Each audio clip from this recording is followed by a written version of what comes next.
here at the University of Utah Medical School, where some 26 years ago, the world saw the first ever artificial heart transplant. The setting was 1982, when then dentist Dr. Barney Clark underwent surgery to replace his ailing heart. The surgery would capture all the world's interest, as Dr. Clark was seen as a hero by some, but by others it was seen that doctors were pushing ethical boundaries. Let's go and take a closer look. Behind this door is the actual hospital room of Dr. Barney Clark, where he became the first ever successful artificial heart transplant recipient.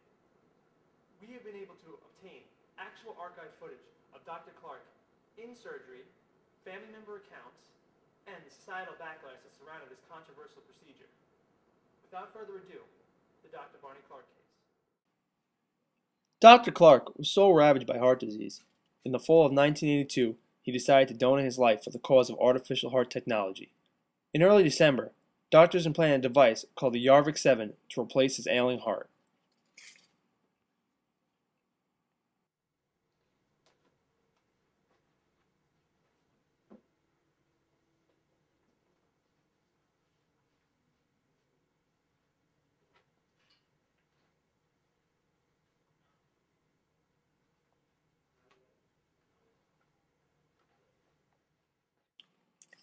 Almost immediately, Clark experienced severe complications, including seizures and a broken heart valve.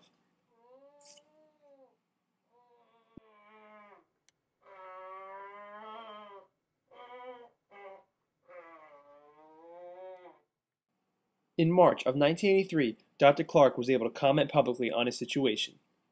Good evening, Mr. Clark, Mrs. Clark. How are you doing today? I'm fine. Mr. Clark? Good. Mr. Clark, do you have anything to say about your groundbreaking procedure to the public? Oh, yeah. I want to say it. It's worth it. If no opportunity, it's going to die. Thank you, Mr. Clark. In late March of 1983, Mr. Clark's condition got worse as most of his organs began to deteriorate. Mr. Clark? Oh, yeah.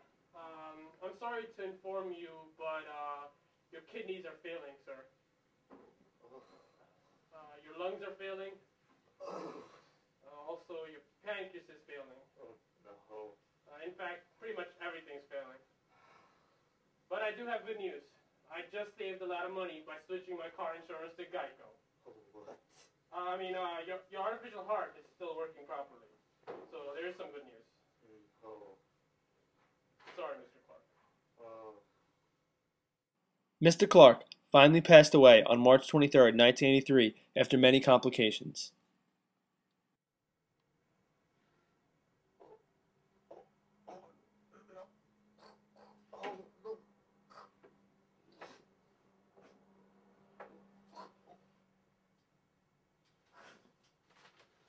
Mr. Clark! Mr. Clark! Wake up! No, Mr. Clark! No!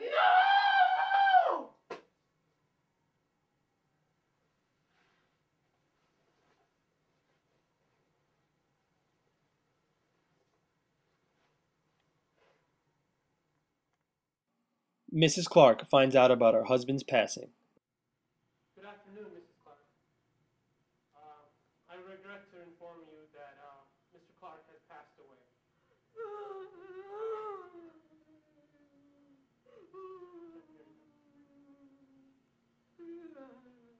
It's okay. It's okay. Don't worry about it. You know, you'll meet him one day later on. Everyone dies. Don't you cry.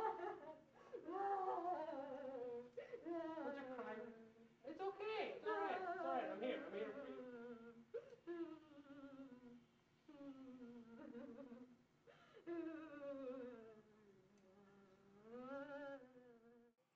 Dr. DeVry, the main doctor on Mr. Clark's medical team, holds a press conference about the passing of Barney Clark.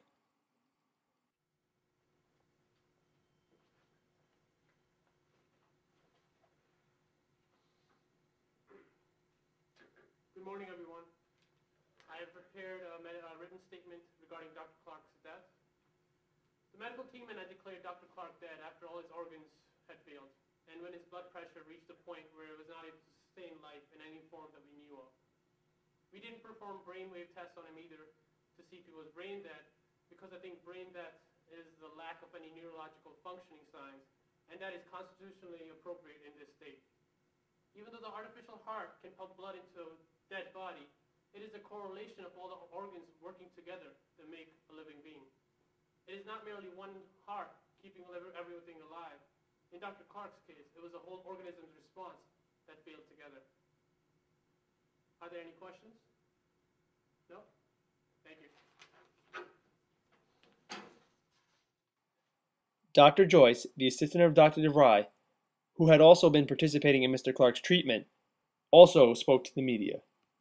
We lost a really dear friend, a man who we will believe forever stand as one of the greatest pioneers in the history of advancement of medical research.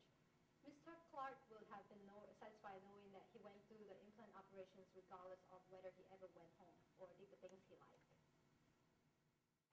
Mr. Clark's daughter, Karen, has also given her opinion during an interview.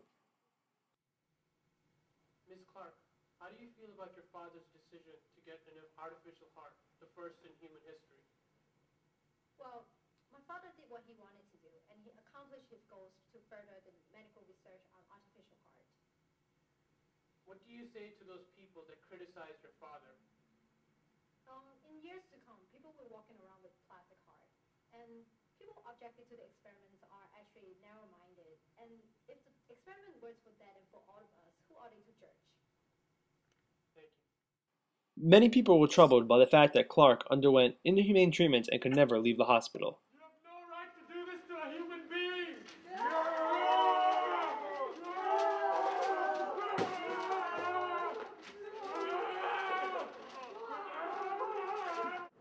To those closest to him, Dr. Clark was seen as a hero who willingly gave up his own life for our knowledge of artificial heart technology. To some members of society, Dr. Clark was seen as a guinea pig that was victimized by a medical establishment. The real truth may never be known, but one thing is clear. The case of Dr. Clark pushed many healthcare ethical boundaries that to this day